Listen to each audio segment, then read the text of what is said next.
why are you interviewing? Am I not good enough for the role that I've been doing for 6 months? And, he looked at me and said, I think that you could do a great job, but you're just not bitchy enough for the role.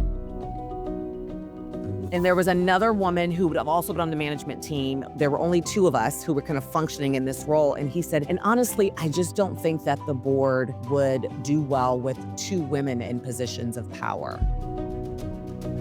And it was like my glass ceiling came crashing down, right? It was like, first of all, I'm not bitchy enough, and there's only enough room for one woman in leadership in this company.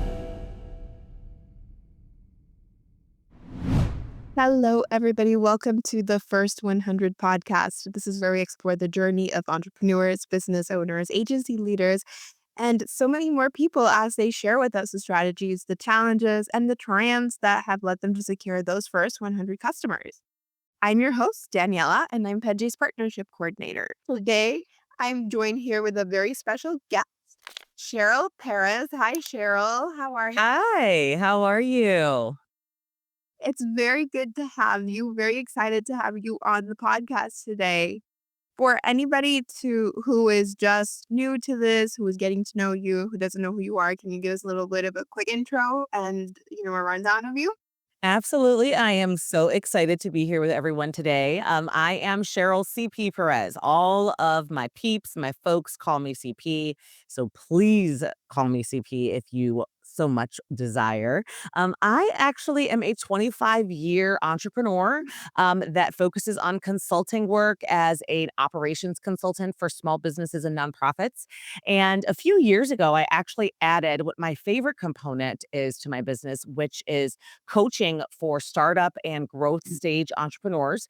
I focus on helping folks get their structures and their strategies, their systems and processes, and their squads developed and built out so that they can ultimately grow their dream businesses and get to that life of freedom that we all start our businesses for, to have the processes and the systems and everything in place to be able to grow big empires, but also relax and enjoy life. And it's my first passion and love, and I'm also the host of my YouTube channel, CPTV, which right now I think that we're at 30,000 subscribers. And on a weekly basis, I provide free training around structure, strategy, systems, and squads to growth stage and startup entrepreneurs. And I'm excited to be here with you guys today. Excited to have you. That's a pretty big resume you've got, and very interesting. I actually wanted to ask you some questions regarding your job, and this is one that actually this is just out of my curiosity. But what made you want to go into nonprofits and small businesses specifically?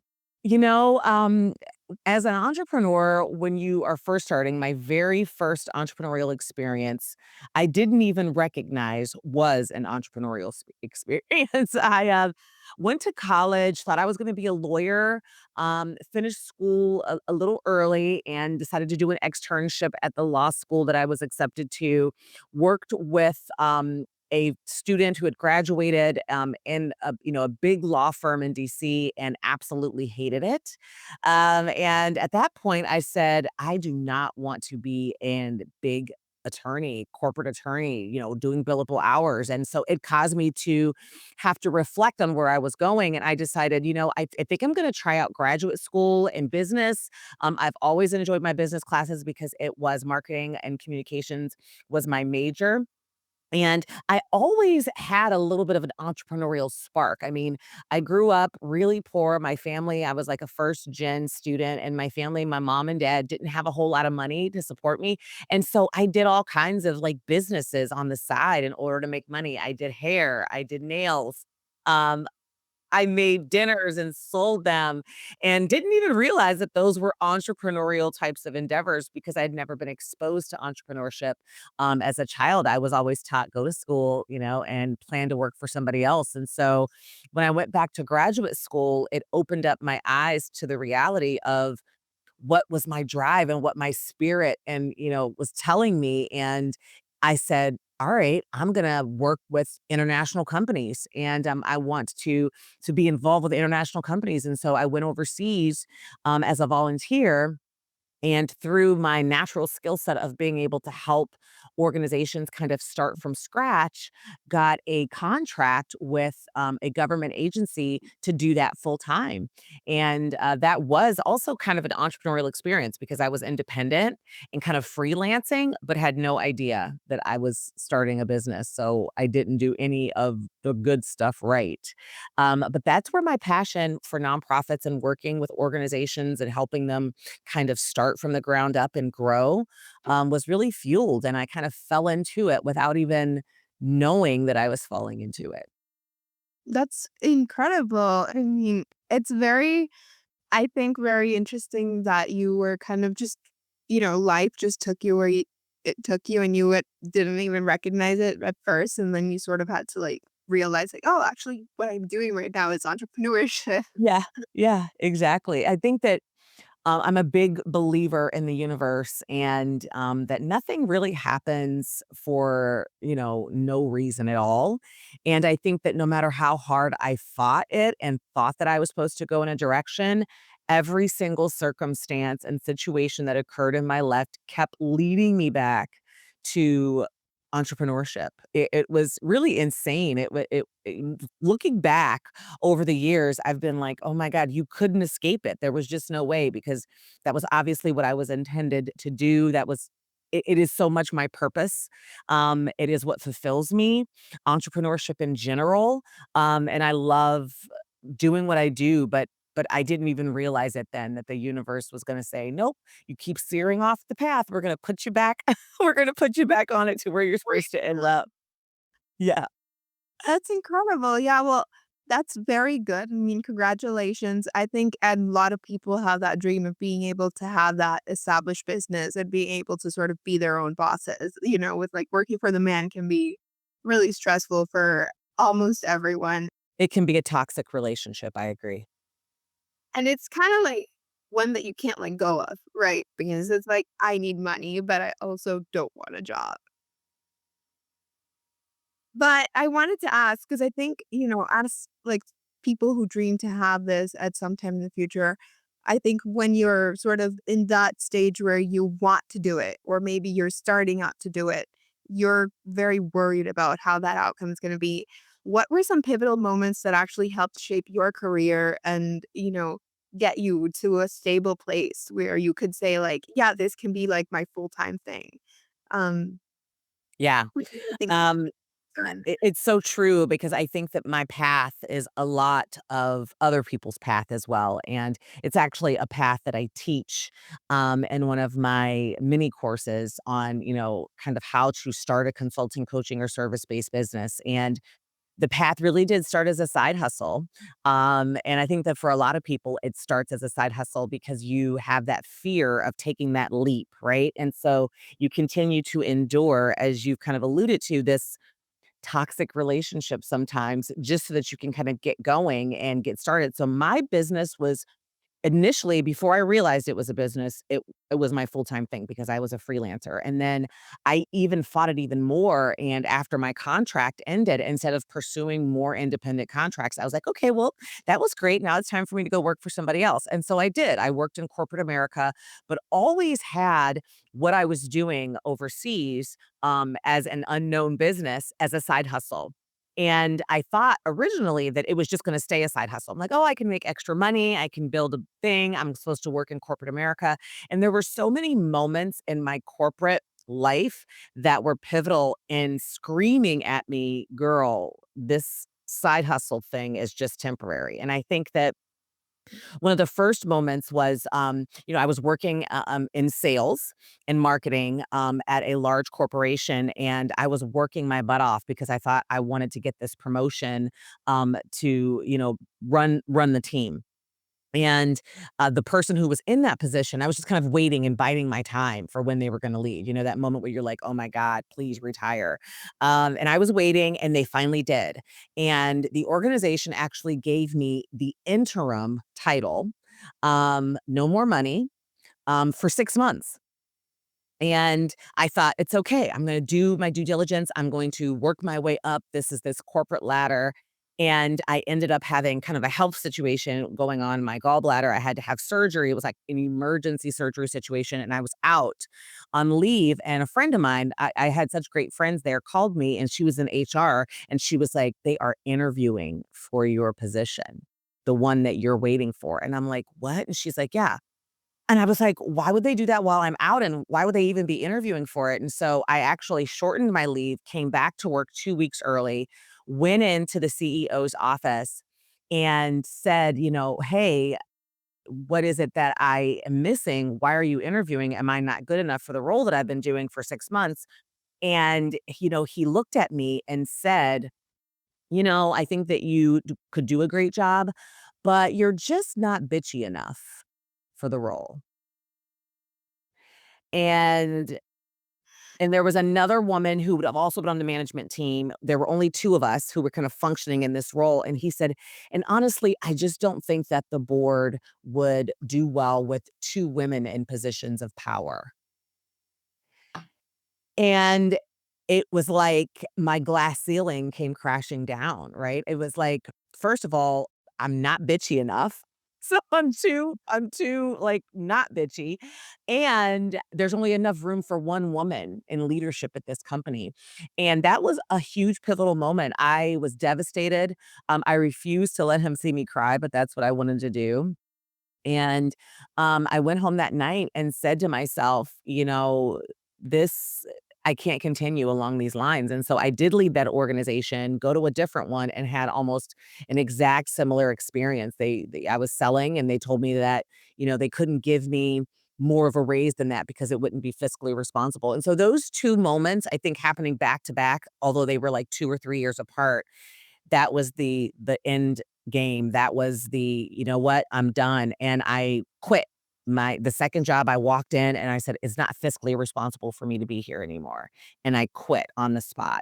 But I had been doing all of the steps behind the scenes to build my side hustle because after that first experience, I decided I need to make sure that I am ready for this side hustle to be my full-time thing. And so I began building the right type of business, the structures and all of my strategies, my game plan. I began building my client base, doing more jobs on the side, getting my marketing together, my website, like really building this thing so that when I walked in there that last time and quit forever, 25 years ago, it was scary, but I felt like I was ready. I had to do it because I just kept being smacked in the face in corporate America. So those were 2 moments that I think were deciding factors for me to really move and go.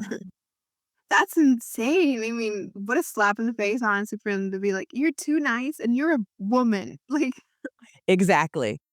I'm sorry, I can't control my gender. I would do mean this it's sexist to say, but also ridiculous. Like, But it's reality sometimes for, especially for women in corporate America. It's like a thing, the only thing he didn't say that could have hurt even more is that, "Oh my god, and you probably wanna have kids," or like you're childbearing because the time I was, like, still building my family too, so that was the only thing that he didn't say that could have really crushed me, but everything else, he put it out there. that's insane. I mean, and I'm glad that you kind of got out of it because, like you said, it can be something that's very soul crushing, and I think people struggle to sort of find themselves in that kind of feeling. So you essentially have helped a lot of businesses like yours grow like you grew yours, right? Yes. And I guess it's like a very sort of personal thing for you since you have also gone through that kind of struggle before.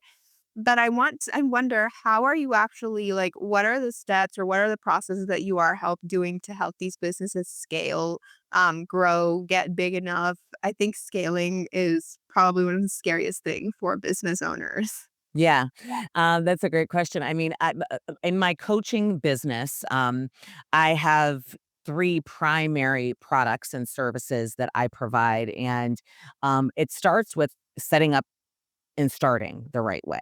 You can't get to the scaling part if your foundation is not laid properly. And so, a lot of my coachees will start with my startup business bundle, which is a series of online courses that they tap into that literally walks you through setting up the right structures and creating your initial strategies. So, getting your business, bank account, your address, your phone number, your LLC, your EIN, making sure that you have the niche done, the market research, that you know your competitors, that you've kind of created that foundation and that you've determined what your real true product and service is going to be and who your customer is going to be.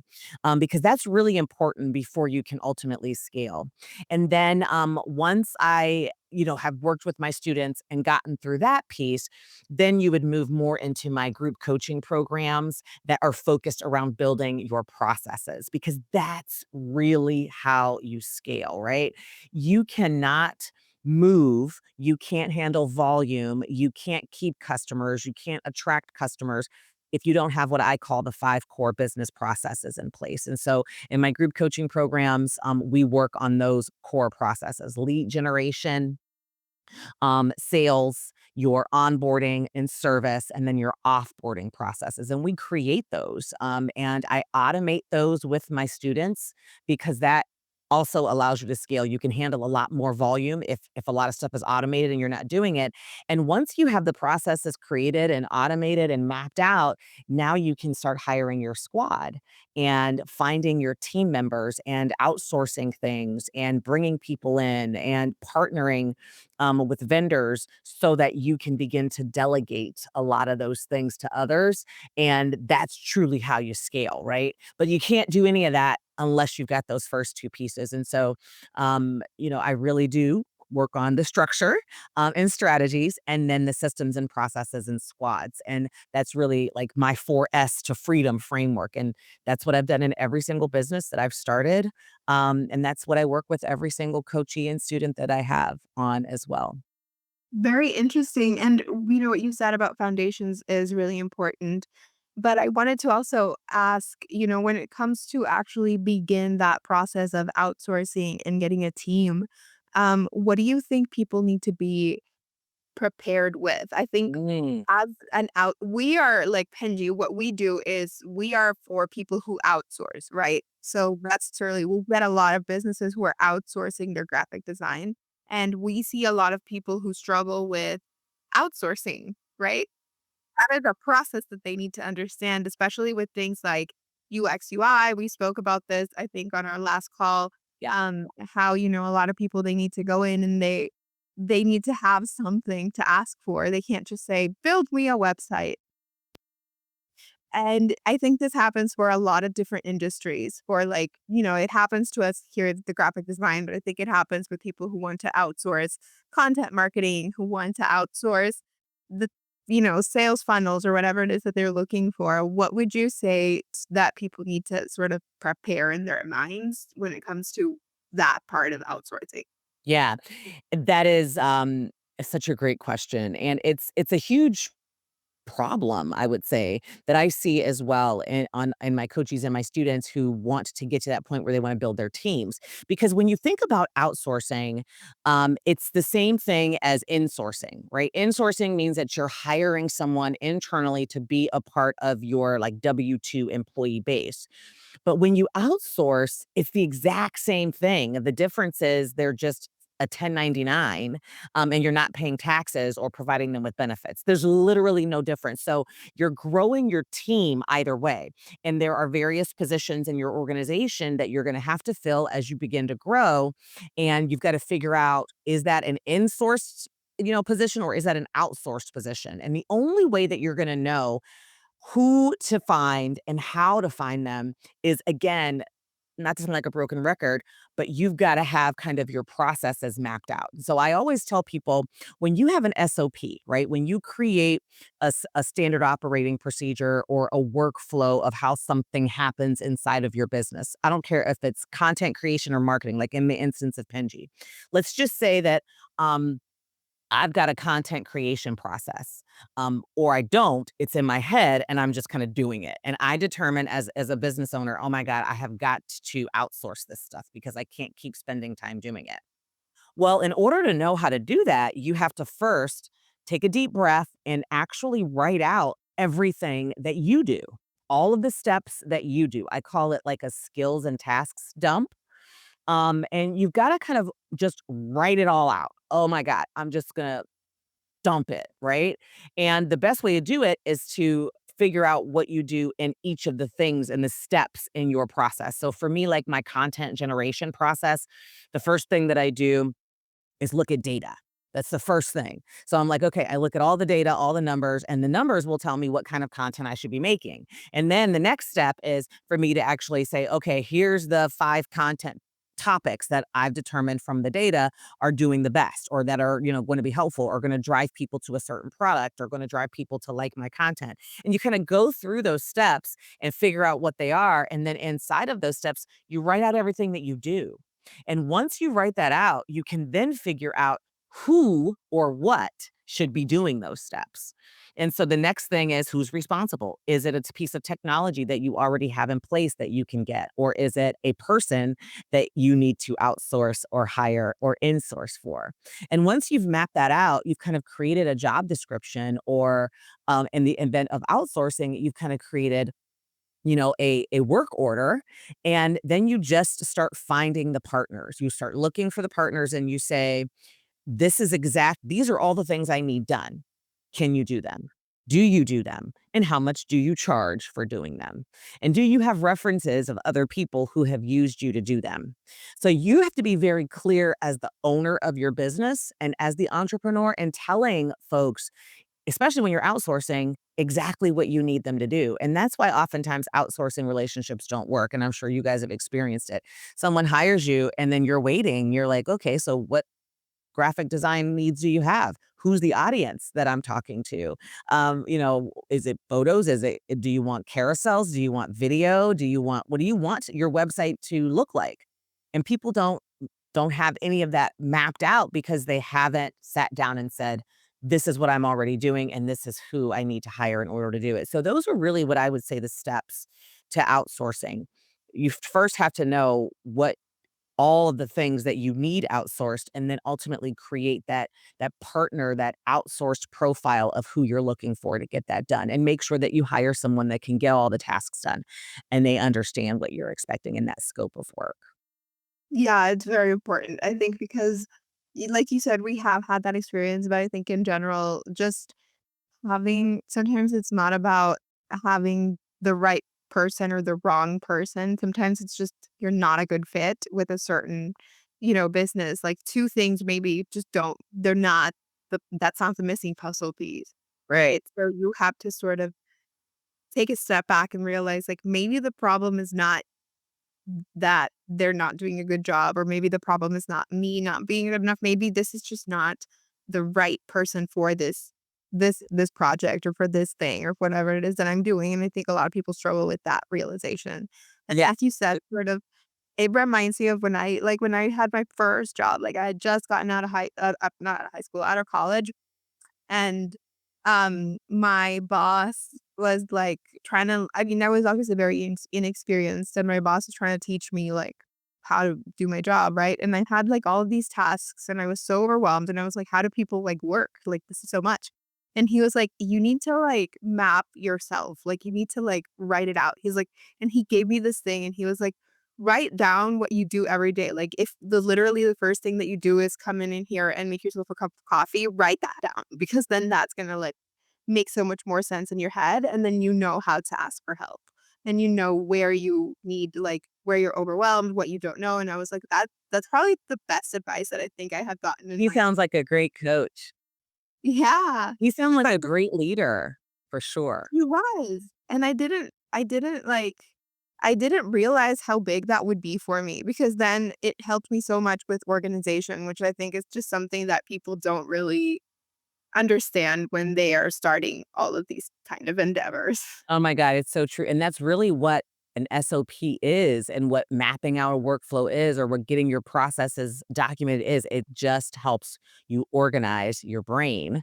And you're absolutely right. I think that when relationships, especially outsourced relationships, fail, it typically is because both parties don't understand the expectations. And so when the expectations aren't clear, then you can't meet them. Like Yeah. it's impossible for someone to meet them. And oftentimes, especially as a business owner, if I'm outsourcing, it's my responsibility to have that clarity and give it to who I'm expecting. So um yeah, I agree. Yeah, very important. I also wanted to ask you a couple more questions. I know that you've spoken a lot about promoting diversity and inclusion in your business. And I was just wondering, how does that play into your company culture? How does that actually come into play when you're actually working with your team and hiring and doing all of it? Yeah, I mean, I think that, being a Black woman, diversity and equity and inclusion is at the core of my value system because I've experienced so many things, I'll say, or situations, that are exclusive. And so, I focus our culture and our efforts and energy on everyone's skill sets being critical to our growth and empowerment as a team. And for me, diverse skill sets and diverse life and experiences and culture and genders and orientations. I mean, everything about that lends to skill. Right. Because your skill sets are a combination of things that you are good at naturally, but also things that you become good at because of your experiences. And I think for me, the more diverse our organization is, the more creative we are, the faster we grow, and I think the more success we have. It's sometimes it's difficult for me because I you tend to and just knowing from my HR background, you tend to hire who you are.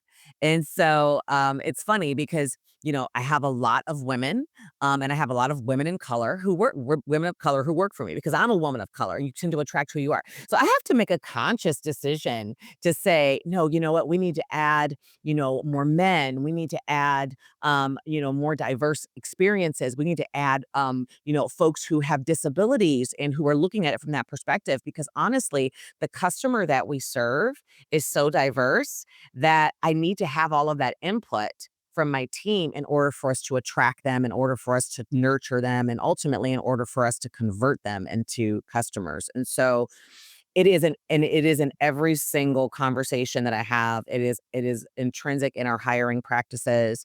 And it's also, critical in our messaging and the services that we put together. Like all of my online courses are usually available both in audio and video because yeah, there's people who don't watch video and don't have the ability to watch video, right? Yeah. And so I think that that's an important piece. I'm working right now on some of our workbooks being converted into Braille, because I think that's important. It is very expensive, I've come to learn, to do that. So it's a work in progress. But yeah, I mean, I think that it's I try to make sure that it is involved it is throughout the entire organizational structure and what we deliver from a product and service perspective, but also who delivers those services, our customer service team, our marketing team, everyone. Well, and it does, like you said, appeal to different perspectives. Not everyone has the same life and the same experiences.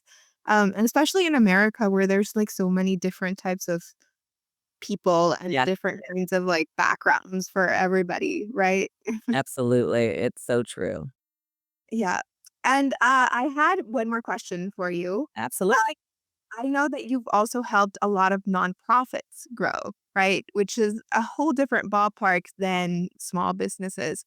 Obviously, it's still kind of growing a business because a nonprofit is still kind of the entity and you need to have teams like marketing and HR and stuff like that in it. But I'm still curious, what would you say are the structural differences in building those up? Is there like a difference that you do when you're coaching a person who's like building up a nonprofit versus someone who's starting like their baking business or I don't know, like their candle selling business or something?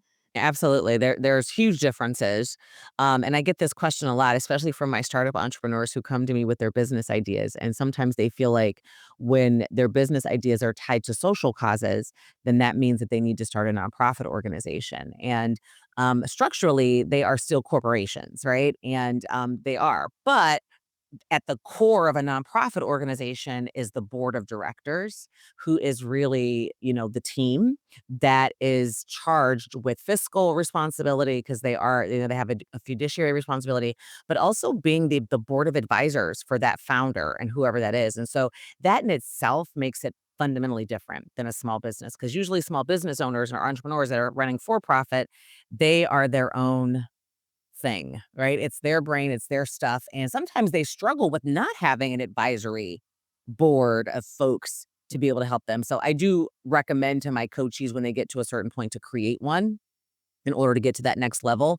But for nonprofits, I think structurally the biggest difference is setting up that board structure and those board processes. And so I work a lot with nonprofit organizations and nonprofit founders in building that basic structure of the board, because everything else is really the same, like you mentioned, of a small business. And you know that you gotta have your departments, you've gotta have your marketing, you've gotta have HR, you've gotta have programming, which would ultimately be like products and services.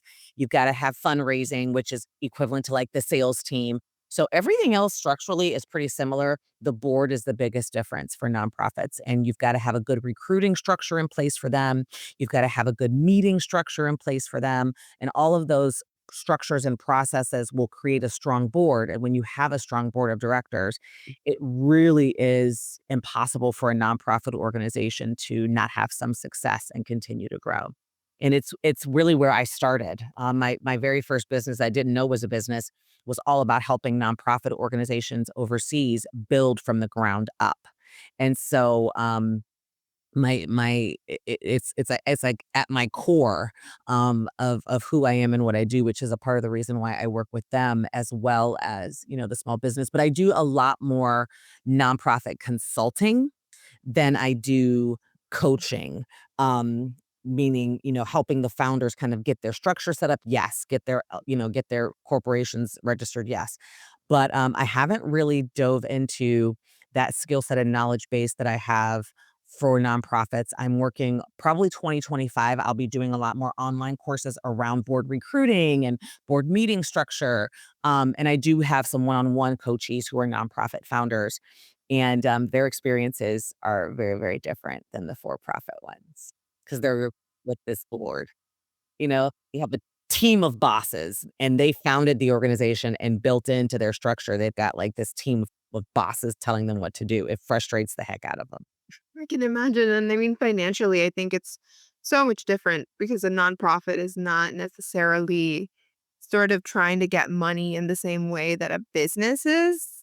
I guess, like, they rely more on, like, the goodness of people's Yes. lives and Yes, they're selling mushy feelings. I always say, "You're selling mushy feelings." Everybody else is selling something more concrete, and it's a harder sell, quite it's a harder frankly. sell for It's a sure. harder I sell. feel like, a business can be a little bit more kind of like, I don't wanna say greedy, but they don't have to hide the fact that they're trying to make money, Right, right? right. Yep, nonprofits, they can't be a lot of people think that nonprofits can't make profit, and they can, right? And they do. But they have to put their profits back into the organization versus a small business owner, they get to keep the profits, so Yeah, it's different for sure.